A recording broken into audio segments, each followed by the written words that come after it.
Welcome to Make the Grade with the Success Doctor, Stephen Green, where you'll discover actionable strategies to help your student to reach their academic goals, to excel at standardized testing, and to plan for the college admissions process painlessly. And now, here's your host, Dr. Stephen Green.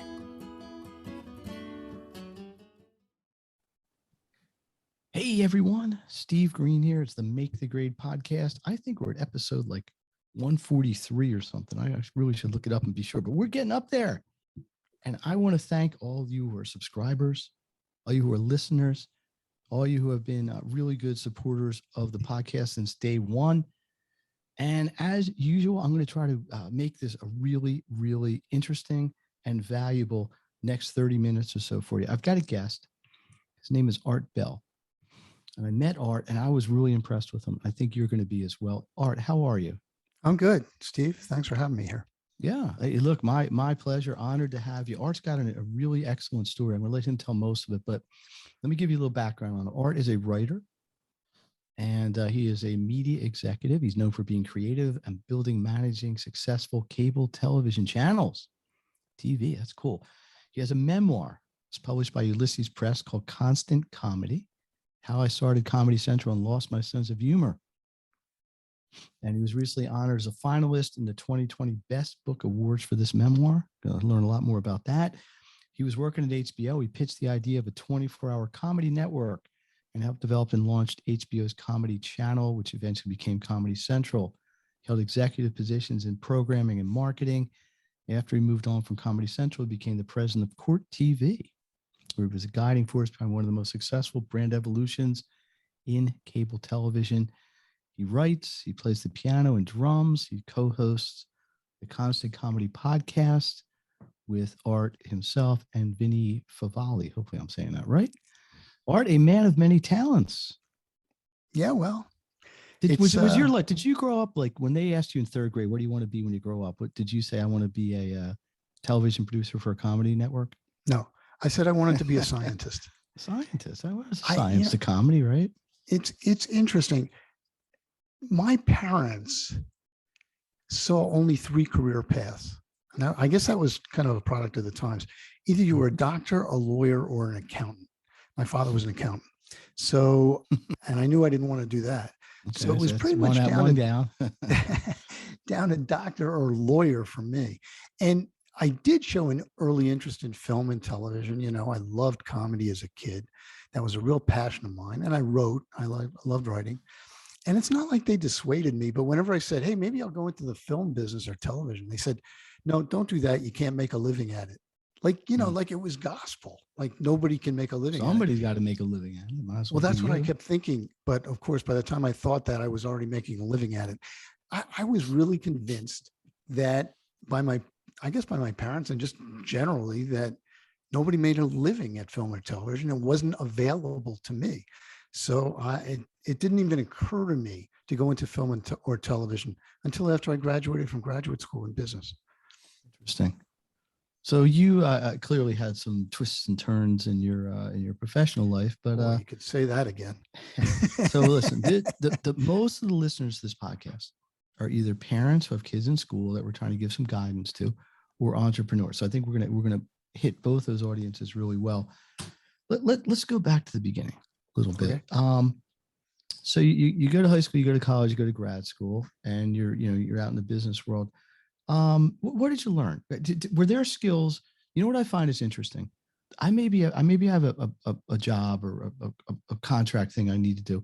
And I'm thinking, this isn't really helping me. And then 2 years later, it's like, wow, that skill I learned in that job I didn't like at the time is really coming to be very valuable right now.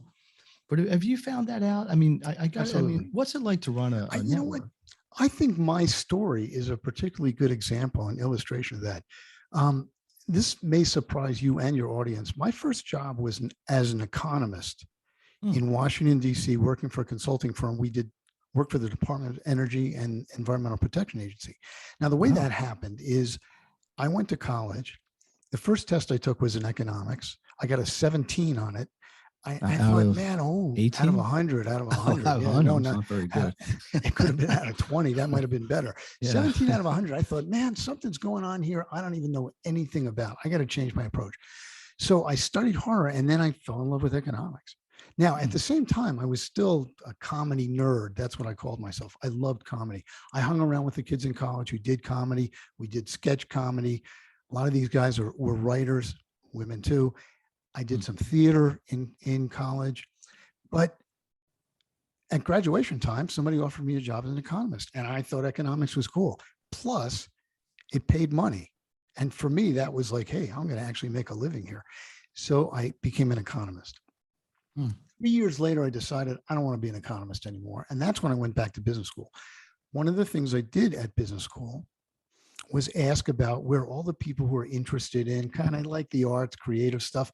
Now, business school isn't chock-a-block with people like that. Most of the people there were going to, wanted to go to Wall Street or finance or something like that. And I did find the people who were interested in what I was interested in. They were doing a show called The Wharton Follies. And that was a satirical musical comedy review put on by the students every year. When I got there at the first meeting, I found there were people who were professionals from Broadway working there who actually wanted to get out of the arts into investment banking. So they were going in the other direction. The point is, we put on a great show. And the following year, I was the head writer for the show. And it reminded me how much I loved comedy, how much I liked writing comedy and performing comedy. And that's when I said, hey, you know what I really want to do? I want to work at a comedy channel. But there wasn't one. And to me, that was the most confounding thing in the world. I mean, there was a music channel, all music channel. There was an all sports channel, ESPN.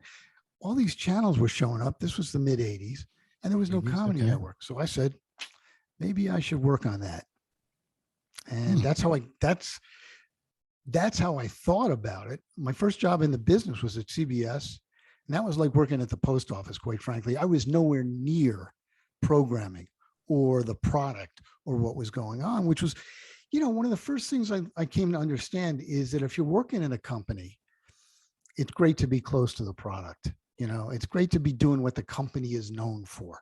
Yeah, that's good advice to a business person. Then. Yeah. Now, if you can't get that first job in the exact sweet spot, right? So I took a job at finance at CBS, which, as I said, was a long way. But, it got you in the door. Got me in the door. Nobody cared to hear about my comedy idea. I could not find anybody who wanted to talk about a comedy channel. So I figured, okay, this is kind of a dead end. A friend of mine called me. He had just gone to HBO. Now, HBO at this point was like the Netflix, like Netflix is today. It was going to change television. This was like to happen in place.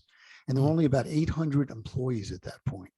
So I said, wow, I'd love to go there. He said, well, they have a job here for somebody who knows something about economics and econometric forecasting. And you're the only guy in the business I could think of who knew anything about that.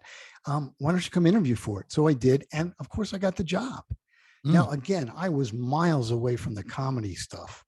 And HBO at that point was known for comedy. They were putting on Robin Williams specials, uncut. They were really making a career out of Robert Klein, Whoopi Goldberg, Billy Crystal. All these people were on HBO. Why? Because they could present, the complete act with bad language or whatever. There was nowhere else on television you could do that. So getting back to your point about, every job that you ever had is going to help you in your current job or your next job. I got my foot in the door at HBO by being an economist for 3 years. That's how that happened. And so I worked hard. That was absolutely the last thing I wanted to do at HBO was subscriber forecasting. But I also figured if I did a good job, then I'd get noticed in the company. And maybe that would help me get somewhere else. So that's kind of like one of the early things I learned. First of all, whatever job you're doing, don't phone it in, even if you hate the job. If you're in the right place, do the best possible job you can. At the same time, tell people what you want to do. And I was not quiet about that. Yeah, I really want to be in programming. I like comedy. I think it would be fun. But it's not like I let up on my day job. I really worked hard on it. And of course, that helped. I did get another job, not in programming, but a little bit closer to programming. It was a new business development. And so I was working with a couple of programmers at that point. That's when I decided, okay, time to I mean, pitch just to clarify, when you say programmers, you mean people that would create television shows, people who as were opposed to people who would write programming computer HBO. code. Oh, right. Yeah, I mean, forgot we got like some You know, people when I listening, was- they're hearing program and they're thinking, oh, yeah, I don't know, No, Python I'm or talking, whatever, Fortran, that's probably a dead language, C plus, whatever.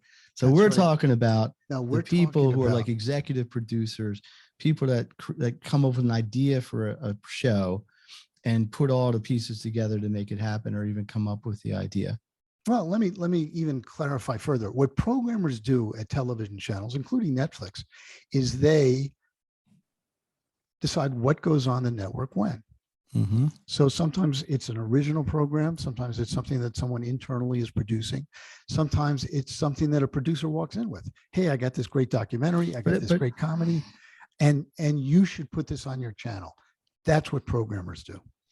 So only everything at some point starts with an idea. Right. Somebody had to think of it. Oh, this sounds like an idea. This sounds like a great thing. Then it's a matter of running it up to get into somebody who can actually impact it, right, and make it happen, right? So, you know, like when sometimes with idea, like I use the word idea, not entirely, but somewhat interchangeably, sort of with dreams. Like when I work with kids, like, really, what do you really want to do? What's your idea for your future? Why was it important to you? So you're now, if my math's right, somewhere about 8 years into your career, maybe 10, 6, somewhere in there, right? You've been a solid person doing your job in the finance economics department. You're holding on to this vision of what you really want to do, right? Why didn't you, I mean, it would have been easy at some point, Art, to just say, you know what, nobody's interested. Maybe I'm the only one in North America that thinks this is a good idea. But what kept, as a lesson to people, what kept you holding on to this, besides the fact that you just enjoyed it and thought it was a good idea personally? Was it deeper than that? I really thought that comedy should be celebrated the way music was celebrated. That comedy should be, you know, MTV was around, and they basically handed rock and roll a platform, for them. And, you know, suddenly rock and roll was a thing that it, you know, of course it created a genre, because now music had to have any they put this on, video. right. They put it on television. Now, what I wanted to do, I thought the world deserved a comedy channel. That's really what it was. And if I got a job on it, that would be even better. Why did I think that? Went back to when I was a kid, loved comedy, saw Richard Pryor for the first time on television. He was like 20 years old on the Ed Sullivan Show, which a lot of your audience don't know, but that was a weekly show that probably Sunday nights, 20 or 30 million people tuned into. So I'm watching Richard Pryor. I'm probably 9 years old. I'm laughing hard. He is so funny. My father's laughing so hard he's crying. The audience is laughing. That's 200 people. And then I figured another 30 million people out in television land are watching this, laughing hysterically. I said, man, that is the most powerful thing I have ever seen. Now, is that the most powerful thing in the world that anybody's ever seen? No, but that's the way it hit me. Comedy is a powerful form of communication. Mm-hmm. And what Richard Pryor was talking about, quite frankly, at the time, was every school kid's experience of getting bullied. And he made it funny. And it was a very important thing to be talking about. And I thought, this is a great way of communicating. And that's how I got interested in comedy. That's how I realized that comedy, satire, was a way to change the world. And I think that was your kind of epiphany moment. It was really an epiphany. So you held on to this vision. Right. I don't want to overstate the point. From when you're about 9 to you're like 34, 33, something. I was 30-ish. Well, I'm kind of doing the math on when you. Right. So you went to Penn. You went to UPenn. I went to undergraduate Swarthmore College. Oh, that's right. I worked. Then I went back to business school at Wharton. Yes. Yeah. Right. So we're Philly guys, man. See, right. Philly. Yeah. Great place. So this is a lesson in persistence, right? There's a lesson in keeping your dream alive. Now, meanwhile, Art wasn't sitting on the corner begging for money. He was, you know, doing his job and How much? Okay, let me ask you a question. The fact that you were, for lack of a better term, a good soldier for these companies, right? I don't mean that in literal sense. I mean, in like you went in, you got paid to do a job, you did it well, you used it to network within the framework that you could. Do you think the fact that you were a valuable employee in the role that you were being hired to do helped when you start to pitch your ideas to people, or it didn't matter? It gave me some credibility in the company. As I said, I had a little more company profile at that point.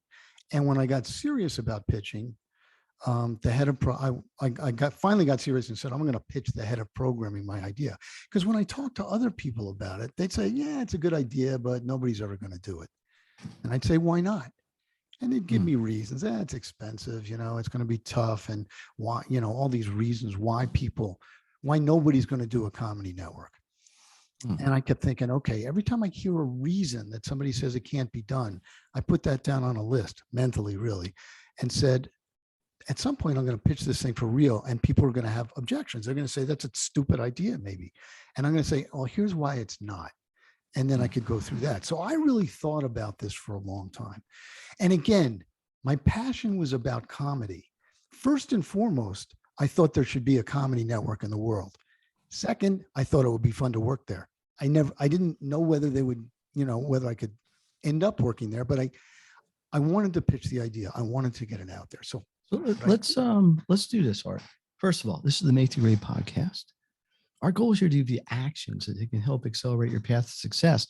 I really enjoyed my discussion here with Art Bell. Art, you got a book, auspiciously titled. Let me just make sure I got the title right. How I Started a Comedy Channel and Lost My Mind. Sense of humor, right? Not my sense of humor. Right. All right. How I started Comedy Central and lost maybe it's the same thing. Right. Okay. So let's shift in a little bit. No, this is a biographical sort of thing, right? Right. Okay. It's a memoir. It's told from my point of view. It's not a history of comedy. No. Not, I meant it's your story. Right. So at what point, what was the precipitating event, or maybe very short series of events that actually got this going? Okay. So I decided I was going to pitch the head of HBO programming. Her name was Bridget, and she was at the top of the organizational chart. And at that point, I was, roughly speaking, at the bottom of the organizational chart. So I called her office and they said, yeah, you want to come down and talk to Bridget? We can give you an appointment. So they gave me an appointment. Now, again, that's the advantage of working at a smaller place. Because if I tried that at CBS, they wouldn't have answered the phone. Bridget saw me. I went down there. I said, Bridget, I really think HBO should do a 24-hour, 7-day-a-week comedy channel. And here's why. And she said, stop right there. It's a terrible idea. And I'm going to tell you why. She spent 15 minutes telling me why it would never work and why HBO would never do it.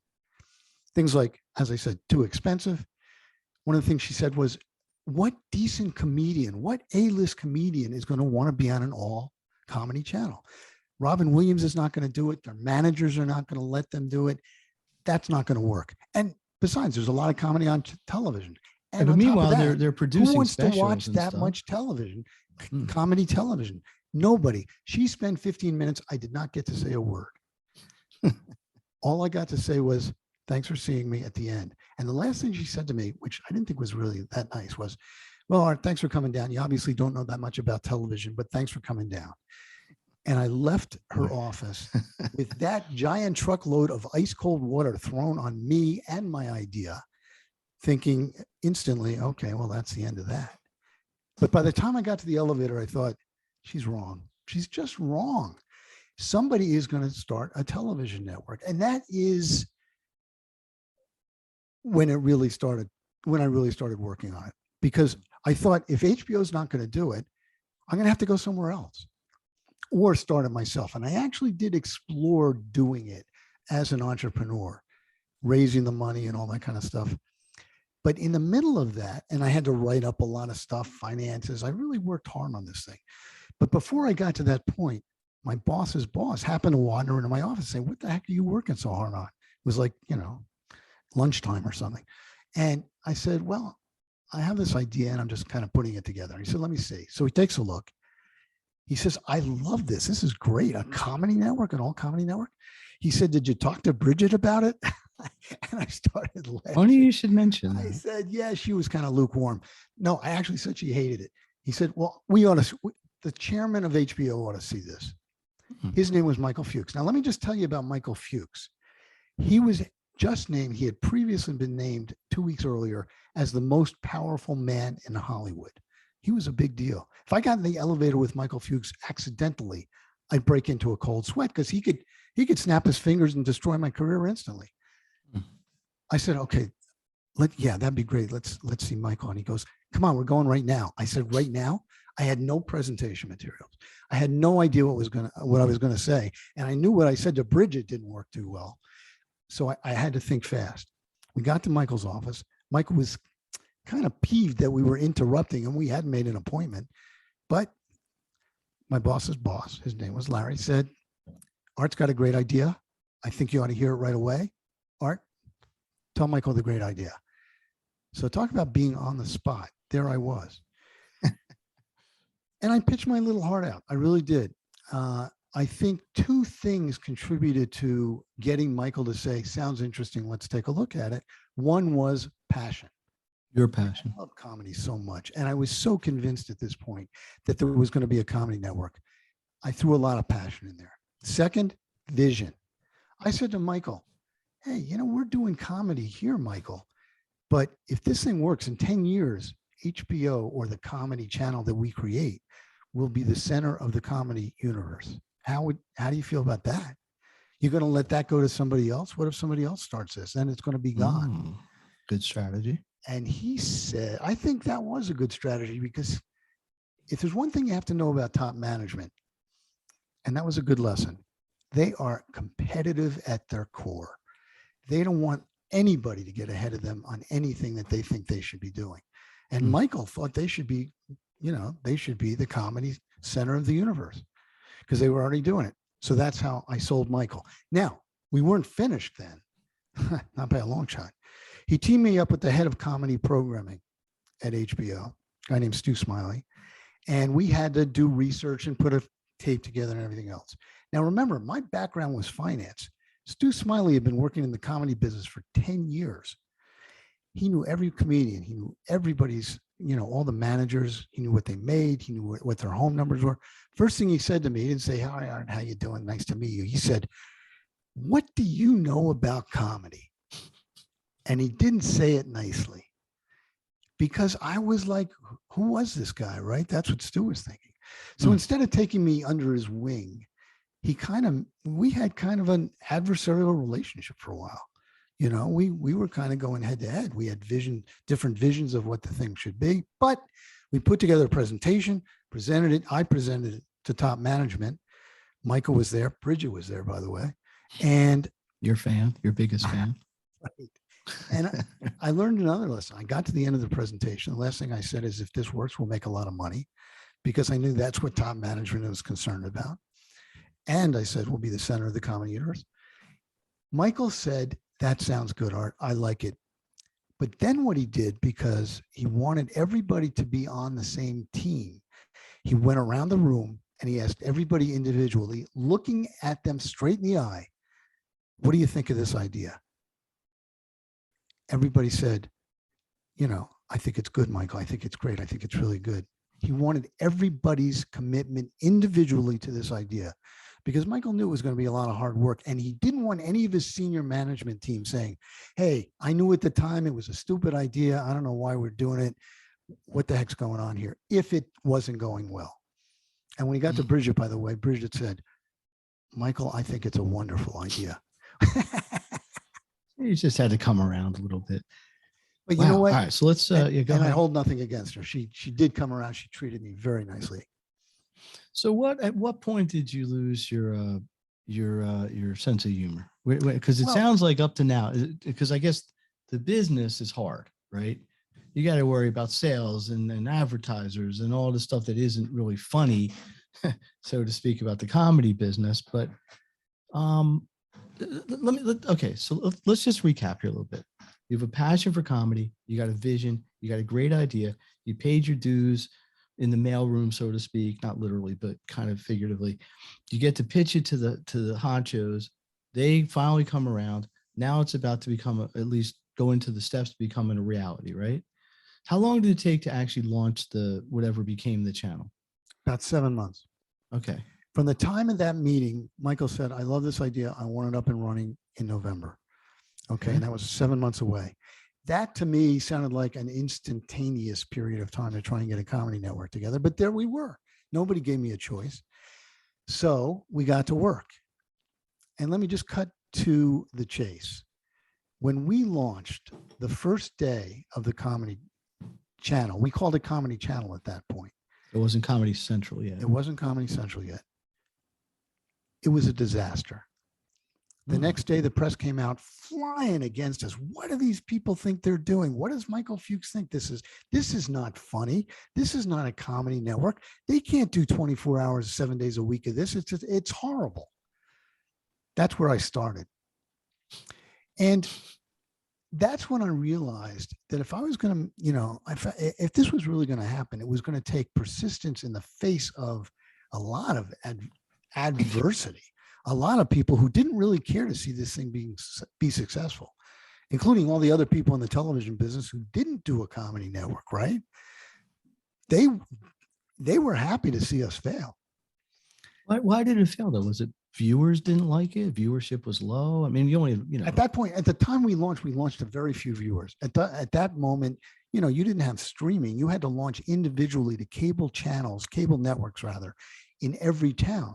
Like, Comcast maybe was running Philadelphia at the time. So they had to pick it up regionally. And you had to go pitch the Comcast executives, hey, you guys should really put this channel on because it's funny and it's good. So when we got bad reviews, now we're really up against it. The affiliates heard that, the advertisers heard that, the industry heard that. I didn't want Bridget's,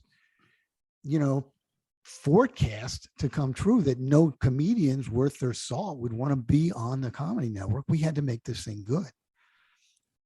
Instantly it was panned. And that was one of the reasons I was glad to write the book, because I think a lot of younger people, especially watching Comedy Central today, say, hey man, this thing must have been launched. It must have been an instantaneous success. Well, I'm here to say it wasn't an instantaneous I don't think much success. of anything is. So what was there a turning point? What turned it around? Well, here's the thing. I went to work every day for the first year thinking they were going to shut us down. That was the hardest period of my career. And another thing is I felt personally responsible for it in a way that I've never felt personally responsible for a job before or since. When you kick off a company like that, then it's kind of your baby. You own it. Despite the fact that there were, 200-300 professionals who knew the comedy business working on it at that point, I was the one who felt like I was on the spot. And people actually put me on the spot. People say, hey, there he is, the guy with the big idea. The big idea was falling flat on its face. So I started to change my perspective. I started to say, okay, what are we going to do here? As long as they keep me employed, I'm going to go to work every day. And I'm going to think about, what can I do more of that's working? And what can I do less of that's not working? And that's how I was going to make the Comedy Channel a better place. Now, you ask what kept me going. That's a good question. Here's one of the things that kept me going. I always imagined if there was a comedy network in the world, then great comedy would come to you. Even before we launched, we got an envelope in the mail. And we opened the envelope, there was a tape. And it was Mystery Science Theater 3000. Now, I don't know if your entire audience knows about that. I remember that. But that was a great show. It was two puppets and a guy sitting in front of watching like crappy old sci-fi movies and making jokes about it. Yeah. And it was brilliant. And it came with a note. And the note said, hey, we hear you guys are starting a comedy channel. Is this something that would be interesting to you? Of course, we flew out to Minneapolis where they were doing it. We flew out the next day and signed them right up. And it became a hit for us early on. We had one thing to hang our hat on. And man, we made that the centerpiece of our sales pitch. And that's kind of the point. I remember going to our first cable convention, and the guy who was at that point the president of Comedy Channel, I was too young. They wouldn't make me president. They put a guy in charge of it. He said, oh my God, the channel's failing. What are we going to do? We got nothing to go to the cable convention with. I said, hey, we make a giant poster of Mystery Science Theater 3000 and we keep pointing to it. and say, your audience can't miss out on this. And that's what we did, because you got to take whatever you have and you got to ride the make it horse that's winning. sound like it's brilliant. And that's how we got through the first year. We also developed other programming. By the time the year was over, we had started to get some traction. But one other thing happened during that first year. We got competition. That was my first lesson in competition. You know, a year before we started, people thought a comedy network was a bad idea. Suddenly there's going to be 2 comedy networks. I was laughing so hard and crying so hard at the same time, because first of all, I didn't want competition. I got enough problems. But MTV Networks, the guys who had put MTV together, said, we're going to launch a comedy channel too. And we're going to call it Ha. And it's going to be better than the Comedy Channel. And we're going to win. And for 6 months after they launched, we had the Comedy Channel wars going on. We were fighting for talent. We were fighting for advertisers. We were fighting for audience. We were fighting for everything. The end of 6 months, it was the end of 1 year, because they launched 6 months after we did. They merged the channels. And that was a crushing blow to me, because it was like, you know, you're fighting in a war. You're in the trenches. Who merged the 2 like corporations? Oh, yeah. I knew nothing about the proposed merger. As a matter of fact, we thought it would be the worst thing in the world if they merged these 2 channels, because our version of the Comedy Channel was very different. We had a lot of stand-up on it. We were aiming at younger people. Their version of the Comedy Channel was all sitcoms all the time. This was a channel for people from 5 to 95. They weren't really targeting an audience that we were. We wanted to be cutting edge comedy. They wanted to be comedy for everyone. How the heck would you merge 2 channels like that? The powers that be, Michael Fuchs, the chairman of MTV Networks, got together and said, we're going to merge the channels because we're killing each other. We're both going to go broke on these things. So I got the call, and of course I was scared to death that I'd lose my job and that there would be no comedy network in the world. Luckily, I didn't lose my job. They took me and they took the head of programming from the other channel, and they put us in a room and they said, okay, you guys figure out what the new channel is going to be, figure out which programming you're going to use, and you got to rename it, because you can't call it Comedy Channel. You can't call it because that would make it look like one of us won. Neither of us could win this thing. So now I had the second biggest challenge of my career, which was, how do you make a merger like this work? Mergers are very, very hard to make work, because you got 2 different cultures. You got different ideas of what a comedy network is going to be. I think the people who put us together, the heavy betting on the part of top management at HBO and MTV was that the channel wouldn't last a year. It would go out of business. But I found very quickly that my partner and his people wanted a comedy network in the world just as badly as I did. And we quickly found common ground, and we quickly put together a network. We named it Comedy Central. And at that point, we started getting more resources and having some more successes.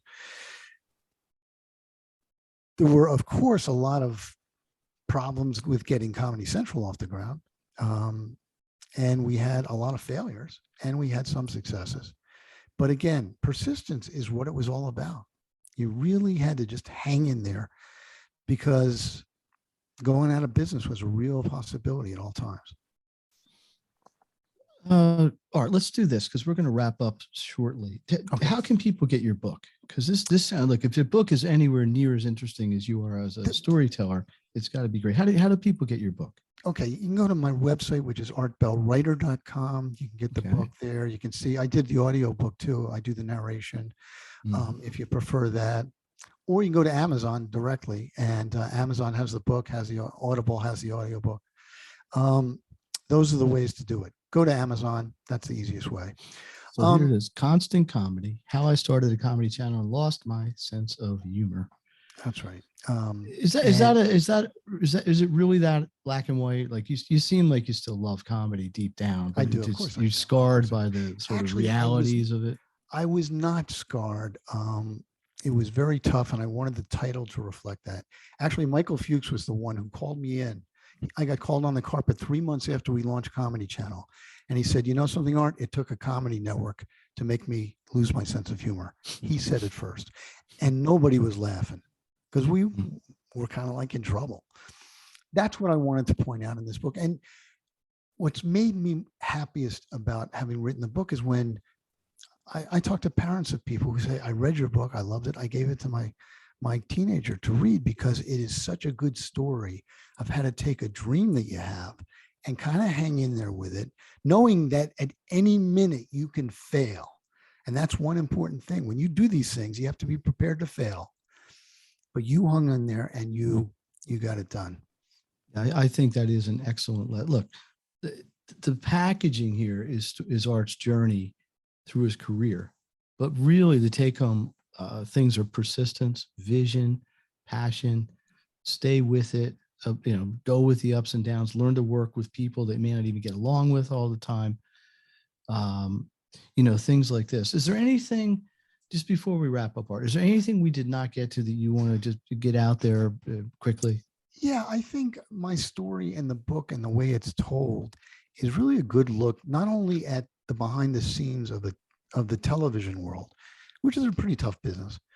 It's a good look at the behind the scenes of any business, what people are thinking about, and how in most businesses, there's a creative side, a product side where people have to be innovative and creative. And there's a business side where people have to say, hey, look, we make money at this or it's no good. And those forces sometimes do this. And learning how to manage that, learning how to deal with that, I think that's a very important lesson. I think that's very important to anybody who decides to work in a corporation, first of all, or if you want to get a good look at the television business, this gives you a good look at that too. So Art Bell, you are happily retired now from the comedy business? Yes, I am happily retired from the Would you have done anything differently looking back? I mean, I'm sure something, but I mean, larger picture. Not really. I actually, I look back on my career. First of all, I love seeing something I built 30 years ago, or I helped build. Believe me, there were hundreds of people, thousands at this point, who built Comedy Central. Comedy Central is alive and well. Yeah, it is at least alive and well. Just celebrated its 30th anniversary. I am proud to say. Seeing that in my rearview mirror gives me a thrill every day. Okay. No, there's nothing I would have done differently. Your career is an adventure. It's a roller coaster. You make it an adventure. That's what I would say. Yeah, well, which is a great comment. The people who stay quietly in their cubicle and say, well, look, is it 5 o'clock yet? Because I want to get out. Only 19 years, 3 months, and a week. Right. You know what? I actually pushed for some innovation at CBS when I was there. I said, nobody's reading this report I'm doing, financial report. And they said, you know what? We've been doing that way for 5 years. We're going to keep doing it. So go back to your office and do the report. And I said, this is not how business should work. People always have good ideas. Every one of the people in your audience, people who are working at a company or the people who are ending up working at a company, are going to walk in and they're going to say, hey, why don't they do this? Or why don't they do this? Or this is kind of dumb. Or why don't they change it like this? Don't stay quiet. Get your idea out there. Tell people what you're thinking, because that's what makes your career interesting for you. Forget about what good you do for the corporation or the world. What's going to make it interesting for you is if you keep your eyes open and keep talking about what your ideas are. Love it. All right, you got time for something fun? What is this? Here's what let's have a little fun, man. Throw something at me now, huh? I got a joke. Okay, guy walks into the hotel. Bellboy comes over. He's going to take your bag. Nope, she can walk. It's Rodney Dangerfield, I think. Or one of those guys. One of the greats. All right, listen, I'm gonna I call this my fave 5. Okay. So this is supposed to be fun. Okay. And by the way, thank you, Art Bell. Listen, it is very difficult to find somebody with the combination of your experience, your success, your frankness about the struggles that you have, and the fact that you're openly sharing this with people through your book, through things like this podcast. I want to thank you personally, and I wish you a lot of success. Thank you with your, I guess, retirement, if that's possible. Here we go. I'm going to say something. You tell me your favorite thing with it. Hence the name Fave 5. Vacation, place to vacation. That would be Little Cayman Island. I like to scuba dive, and so that was a warm weather great guy. Place. Warm weather, clear scuba water. Diving. Actually, there's nothing there except scuba diving. So if you're going for the restaurant, forget about it. Conch shell and they had French fries. All right, here we go. Ketchup, mustard, or salsa? What's your favorite condiment? That would be salsa. Nice. Okay. Recreational activity. Well, you mentioned good luck in your retirement. I am writing, and I do play jazz piano and jazz drums. Oh. I amuse myself constantly. Well, I meant retirement from your No, corporate. no, I know what you mean. And of course I am retired. I get to play music as much as I want, or write as much as I want. You play But piano and I have drums. found Look that at you. writing is so much fun, and I love to do it. And that's Well, recent. this may already answer this next. What's your favorite kind of music? Well, it's jazz, but I love classical as well. I don't like opera. I will say that. I'm not a big fan of opera either. I got to tell you. Color, favorite color? Red. Red. Bucket list item? I think I'm at it. Stuff to do other than travel. I want to hit more countries. I want to get to, I want to get to all the places I haven't seen. I haven't seen China. I haven't seen Russia. I'm not sure I want to get there real fast, but there are places I want to go. Antarctica before it dissolves. And I urge I urge your audience. I saw the Great Barrier Reef about 15 years ago because I wanted to go, and those things are dying. Before it decays. Yeah. Get there. Here's the last. You ready for your last fave five? Yeah. Podcast. It's a loaded question. My favorite podcast. It says to say the Make the Grade podcast. The podcast I'm on. Your podcast. No. The podcast I'm on. Your podcast right now is my favorite podcast. There we go. And we're having a great time. And I think what you do is remarkable. Talking to people about business and entrepreneurship and what it takes to be successful. I think that's the one thing I think we share. I don't want to be presumptuous. Is I think we both share a passion for what we do. Mm-hmm.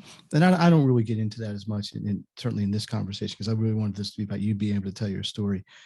But to me, that's the most important thing. I don't care it really doesn't matter what you do. If you're passionate about it and you do your best at it every day, and whether you're a student or you're an entrepreneur, or you're an accountant or an economist, whatever, you got to bring it every day.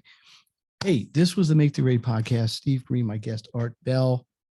One last time, let me see if I can say it from memory. How I started a Comedy Central and lost my sense of humor. Right, that's the subtitle. It's constant comedy. How I started Comedy Central. Check it out on Amazon. Check it out on Art's site, and we roll from there. Hey, I got a lot of great guests coming up. If you're listening to this and you say, I could do what Art did, I could be a guest, reach out. Let me know. I'm scheduling into March, April, May.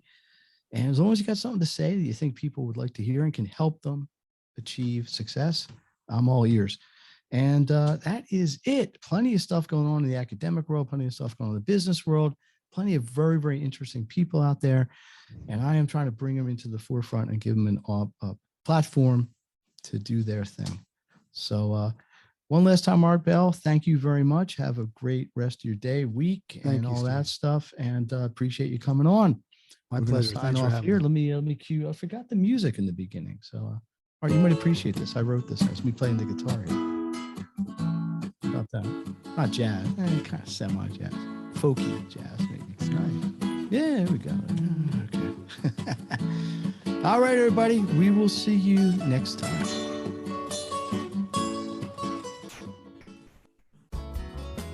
You've been listening to Make the Grade with the Success Doctor, Stephen Green. If you enjoyed this episode, be sure to subscribe. For more resources and support, please visit makethegrade.net.